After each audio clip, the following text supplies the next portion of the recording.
আবার কি হলো? আবার কি হলো?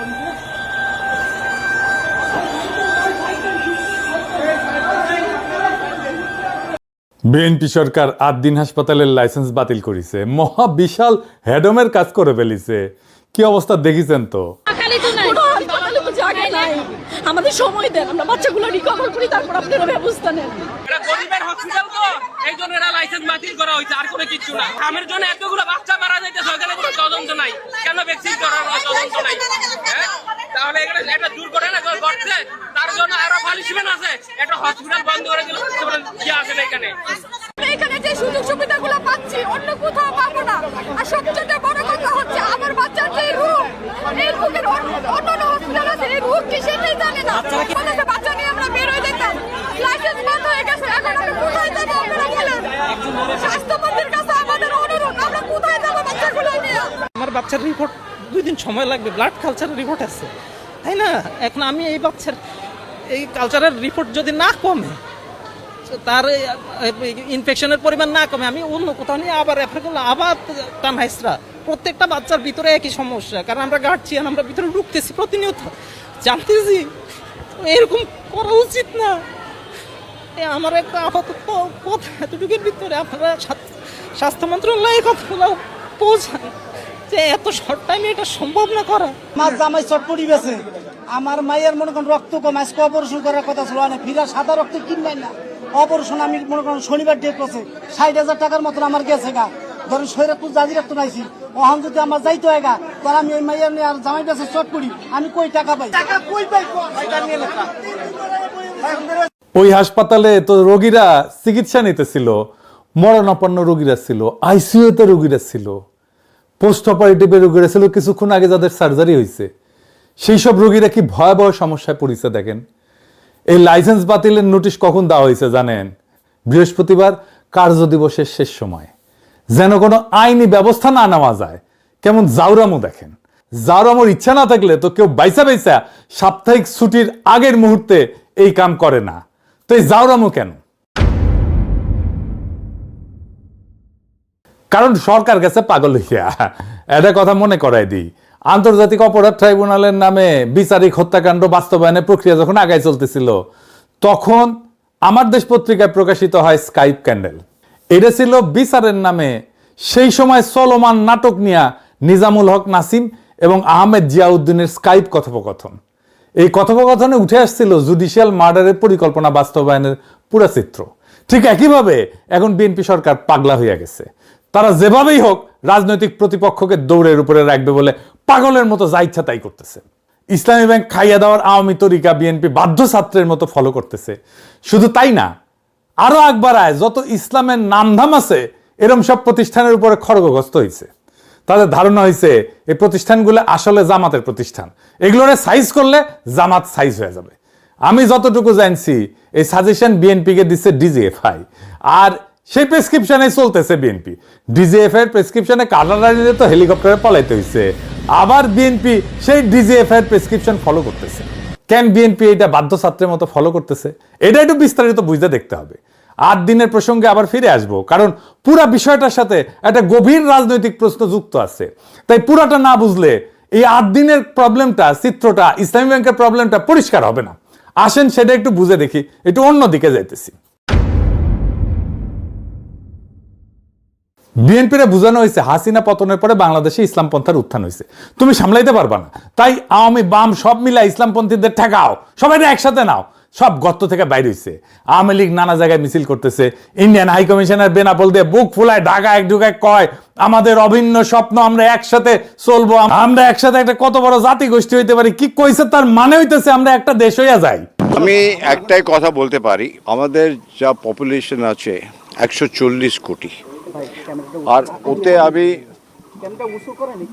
20 কোটি অ্যাড করে দিই, তাহলে 160। আমি যা এখানটা করতে চাই ওইটা 140 নাই, 60 অ্যাডেড, এখান থেকে 20 অ্যাড করে দিচ্ছি, তাহলে যা হবে একসঙ্গে হবে, বুঝেছো? আলাদাভাবে আমি ভাবছি না, আমার মনে ওইটা ঢুকছেই না। দেখুন তো, হেঁটে চলে এলাম, মনে হচ্ছে না যে আমি বাংলাদেশে এসেছি। ওইটা দেখতে হলো, তাকে বললো হ্যাঁ আপনি বাংলাদেশের বর্ডারে, এমনি মনেই হচ্ছে না। সবসময় আমি বলি একই আকাশ, একই বাতাস, একই যন্ত্রণা। তাহলে আমরা মিলে মিশে ভিসার সব বললে আমার সব মাথায় আছে, একটা খালি বলে যায় সবাই খুশি হবে, ওই কাজটা করব। দেখেছেন? হ্যাঁ, তো মাদারবোর্ড তো স্বপ্ন অখণ্ড ভারত, অভিন্ন স্বপ্ন কেমনে হয় আমাদের, কেমনে ইন্ডিয়া কামব্যাক করেছে দেখেন। আবার এর চারপাশে হাইকমিশনের চারপাশে সেই আওয়ামী লীগ আমলের মতোই লোকজন ঘিরা ধরিছে, দেখেছেন? এটাই হইতেছে কামব্যাক। সেজন্য তো দেখছেন জুলাই যোদ্ধাদের উলঙ্গ কইরা পিটায় নেত্রকোনায়, জুলাই স্তম্ভে আগুন দেয়, মাহাদিরের দৌড়ানি দেয়, আর নটি শাওন উল্লাস করে সেটা দেখা। আবার দেখেন ফুন্দের আলো কি করতেছে, তারাও কামব্যাক করছে, একই সাথে কি টাইটেল করছে দেখেন। ধরেন আওয়ামী লীগের কোনো ফ্যাসিস্ট এমপি মন্ত্রী মারা গেল, প্রথম আলো কি লিখবে? মারা গেলেন অমুক, তার সাথে একটা ভালো বিশেষণ ইউজ করবে, বলবে বর্ষিয়ান রাজনীতিবিদ। দেখেন বাংলাদেশের সবচেয়ে ক্রিমিনাল পলিটিশিয়ান তোফায়েল নিয়ে লিখেছে কি দেশের রাজনীতিতে নাকি স্মরণীয় হয়ে থাকবে, অথচ মাহাদির ক্ষেত্রে টোনটা দেখেন। পারলে একটা গালিও অ্যাড করে দিত ওই টাইটেলের সাথে, কই তো থানা পুরাই দিছি, হুমকি দেওয়া, সেই বৈষম্য বিরোধী ছাত্র নেতা এখন ধাওয়া খায় থানায় এসে লুকাইছে, এভাবে লিখতো পারলে। তো ধাওয়া দিছে কে? সে কেন থানায় আশ্রয় নিচ্ছে? তার মানে পরিস্থিতি এমন পর্যায়ে গেছে যে তার উপরে যে একটা অ্যাটাক হয়েছে, থানায় আশ্রয় নিতে বাধ্য হয়েছে, তো এটা তো থানায় আশ্রয় নিতে বাধ্য, তাকে তো ধাওয়া হয়েছে, তো ক্রাইম। এই ক্রাইমকে ফোকাসে রাখা হয় নাই। যদি ক্রাইমকে ফোকাসে না রাখবে তাহলে সংবাদপত্রে কাজ কি? থানা পুরাই দিছি বলে মায়েদের সেই বক্তব্য তো তখনই সেটেল হয়ে গেছে। এখন ওইটাকে একটা ব্যাক স্টোরি হিসেবে না মাদের উপর হামলার চেষ্টাকে জাস্টিফাই করা হইতেছে। এটাই ফুন্দের আলো, এটাই দিল্লি স্টার, ভিকটিমকে মক করতেছে। এটা কোন ধরনের সাংবাদিকতার জাউরার জাউরা ভাই? এই আবার একটা জাউরা সিল মেরে দেন ফুন্দের আলোরে আর মতিউর রহমানকে। এটা তো আসলে লীগের অ্যাক্টিভিজম। লীগ যা বলতো তাই প্রথম আলো বলে, লীগের যা কিছু রাগ ক্ষোভ প্রথম আলো সেগুলো সবগুলো পোষে। আওয়ামী লীগ মাঠে নামতেছে, ইন্ডিয়া কামব্যাক করতেছে, ফুন্দের আলোর আওয়াজ বাড়তেছে, সব এক সুতায় বাধা। একবার পাবলিক জ্বালাই দিছে ফুন্দের আলো, তারপরে শিক্ষা হয় না, এদের শিক্ষা হয় না। ফুন্দের আলো দিল্লি স্টার শুধু ইন্ডিয়ান মিডিয়া না, তারা নিজেরাও ফ্যাসিস্ট। ফুন্দের আলো দিল্লি স্টার যতদিন বাংলাদেশে থাকবে ততদিন আওয়ামী লীগ ফিরে ফিরে আসবে। এইবার আসেন দেখি এই 8 দিন কি আসলে জামাতে প্রতিষ্ঠান, ইসলামী ব্যাংক কি আসলে জামাতে প্রতিষ্ঠান? জামাতে ইসলামী সরাসরি মালিকানায় না থাকলেও জামাত প্রভাবিত প্রতিষ্ঠান তো বটেই, এটা তো কেউ অস্বীকার করে না। আর এটাই হইতেছে ওদের বিপদ। প্রথমত এই প্রতিষ্ঠানগুলো অন্য প্রতিষ্ঠানের চাইতে ভালো ফাংশন করে, সেবা দেয় মূলত নিম্নবিত্ত এবং দরিদ্রদের, মানসম্পন্ন সেবা দেয় কম পয়সায়। প্রতিষ্ঠানগুলোতে ইসলামপন্থীদের চাকরি বাকরি হয়। বাংলাদেশে তো অনেক প্রতিষ্ঠানে দাঁড়িয়ে থাকলে চাকরি হয় না, এটা তো সত্য কথা। আর সবচেয়ে বড় কথা, একটা অল্টারনেট গভর্নেন্সের চিত্র তারা উপস্থাপন করতে পারতেছে। আর্থিক প্রতিষ্ঠান আমরা চালাইলে এরকম হইতো, তারা দেখাইতে পারে। স্বাস্থ্য ব্যবস্থা আমরা চালাইলে এরকম হইতো, তারা দেখাইতে পারে। এখন একটা প্রশ্ন করি, বিএনপির কি ব্যবসা নাই? আওয়ামী লীগের ব্যবসা নাই? আছে, হোটেল আছে। আব্দুল আল মিন্টুর ন্যাশনাল ব্যাংক আছে না? সালমান এফ রহমানের বেক্সিমকো সাম্রাজ্য আছে না? মিজানুর রহমান সিনার একমি আছে না? আর এই যে আমাদের সমাজ কল্যাণ মন্ত্রী জাহিদ ভাই, ওনার তো ফার্মা আছে, হাসপাতালও আছে। টিপু মুন্সি আওয়ামী লীগের নেতা, হাসপাতাল আছে না? এই যে এভার কেয়ার, চান্দ আব্বাসের ঢাকা ব্যাংক আছে না? তাইলে জামাত ঘরানা প্রতিষ্ঠানে বারবার হাত পড়ে কেন? ইসলামী ব্যাংক দখল হয় কেন? 8 দিনের লাইসেন্স বাতিল হয় কেন? একটার পর একটা প্রতিষ্ঠান টার্গেট হয় কেন? কারণ সব ব্যবসা সমান না। মিন্টুর ব্যাংক, চান্দ আব্বাসের ব্যাংক, লীগের নেতাদের হাসপাতাল, এই প্রতিষ্ঠানগুলো কি করে? টাকা বানায়, মালিকের পকেটে ভরে। এটা হইল ভাড়াখোর পুঁজি, ইংরেজিতে বলে রেন্ট সিকিং ক্যাপিটাল। ক্ষমতার কাছে থেকে সুবিধা নেয়, লোন নেয়, ফেরত দেয় না, টাকা বানায়, ব্যাস, এর বেশি কিছু না। রেন্ট সিকিং এর সবচেয়ে সোজা মানে হইতেছে পরিশ্রম করে সম্পদ বানানো না এরা, বরং ক্ষমতার কাছে থেকে সুবিধা বাগায় টাকা কামায়। একটা উদাহরণ দিলে পরিষ্কার হবে। ধরেন 2 জন লোক, প্রথম জন একটা কারখানা দিল, জিনিস বানায়, বেচে, মানুষের কাজে লাগে, লাভ করে, এটা একটা হালাল রোজগারের মতো কিছু একটা তৈরি করলো, সমাজের নতুন মূল্য যুক্ত হইল। দ্বিতীয় জন কিছুই বানায় না, সে শুধু ক্ষমতার সাথে খাতির করে, ব্যাংক থেকে 1000 কোটি টাকা লোন নেয়, ফেরত দেয় না, সরকারি কাজ পায় কম্পিটিশন ছাড়াই, বিদ্যুৎ কেন্দ্র বসায় আর ক্যাপাসিটি চার্জ নেয়, বিদ্যুৎ না দিয়েও টাকা পায়। এই লোক নতুন কিছু বানায় না, সে শুধু বিদ্যমান সম্পদ থেকে নিজের ভাগটা বাগায় নেয় ক্ষমতার জোরে। এই দ্বিতীয় ধরনটাই হইতেছে রেন্ট সিকিং, বাংলায় বললে ভাড়াখোর পুঁজি, বা আরো সোজা বাংলায় বললে সুবিধাভোগী লুটেরা ব্যবসা। এই প্রতিষ্ঠানগুলো একটা জিনিস কোনোদিন করে না, এরা দেখায় না যে আমরা চালাইলে দেশটা কেমন হইতো। এরা কোনো বিকল্প আঁকে না, শুধু লুটে। এখন উল্টা দিকটা দেখেন, 8 দিন গরিব মানুষের মানসম্পন্ন সেবা দেয়, ইসলামী ব্যাংক নিম্নবিত্তের কাছে পৌঁছায়, এই প্রতিষ্ঠানগুলোতে দাঁড়িয়েওয়ালা লোকের চাকরি হয়, যেটা বাংলাদেশের অনেক জায়গায় হয় না, দাঁড়িয়ে দেখলে দরজা বন্ধ, আর এরা ভালো ফাংশন করে, এটা অনেকে মানে। এই দুইটার মধ্যে আকাশ পাতাল ফারাক, আর এই ফারাকটাই হইল আসল গল্প। কি গল্প?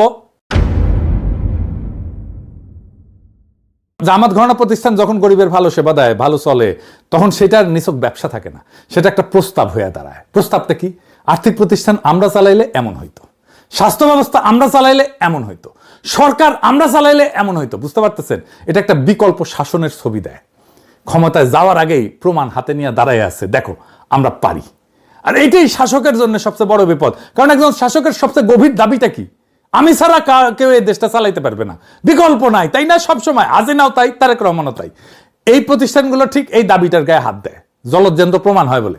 বিকল্প আছে, লুটেরা ব্যাংক সহ্য করা যায়, কিন্তু একটা কাজ করা বিকল্প সহ্য করা যায় না।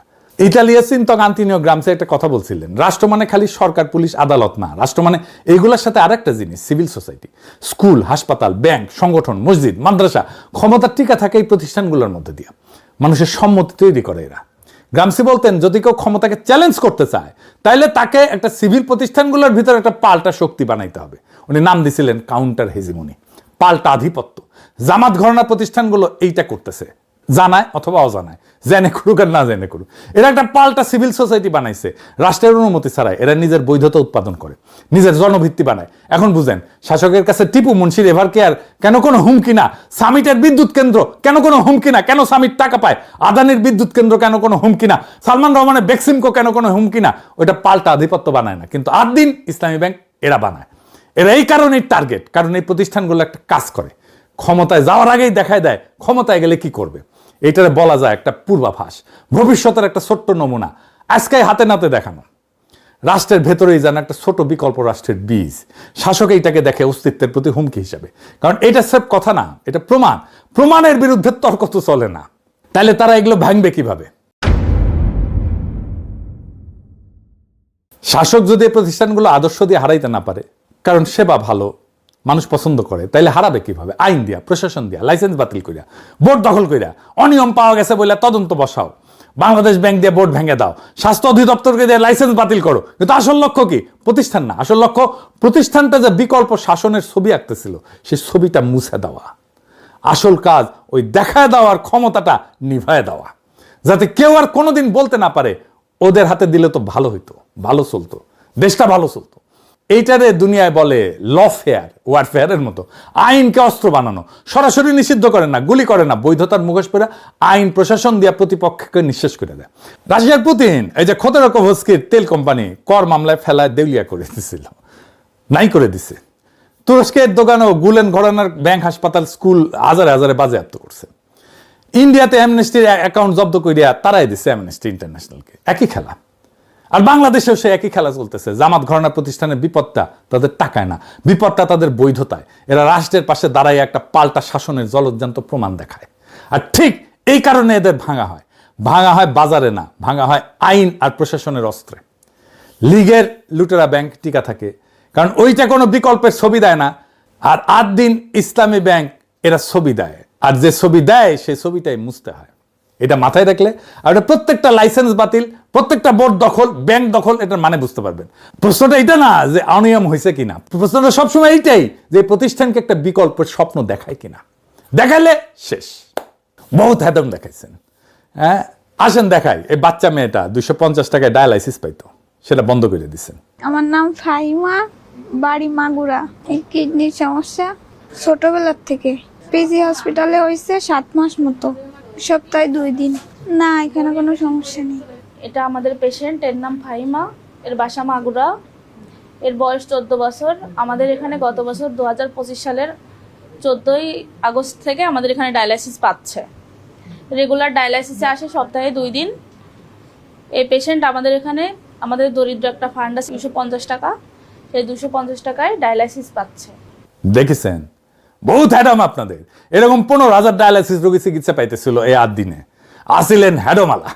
বাংলাদেশের সবচেয়ে এফিসিয়েন্ট অ্যাম্বুলেন্স সেবা বন্ধ করে দিচ্ছেন। দেখেন, 80 টাকার ভিতরে, ঢাকার ভিতরে।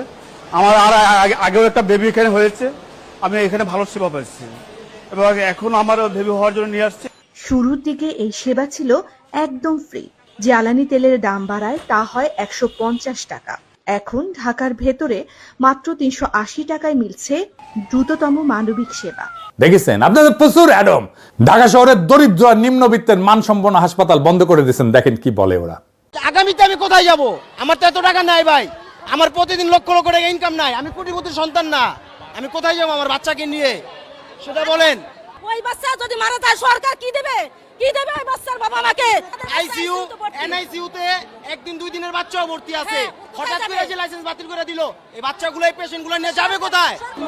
3 বার দিলে ঢাকা শহরের মধ্যবিত্ত লোকেরা, রিকশা চালকরা কোথায় যাবে? ঢাকা মেডিকেলে প্রতিদিন রুগী মরে, কটাই চলে।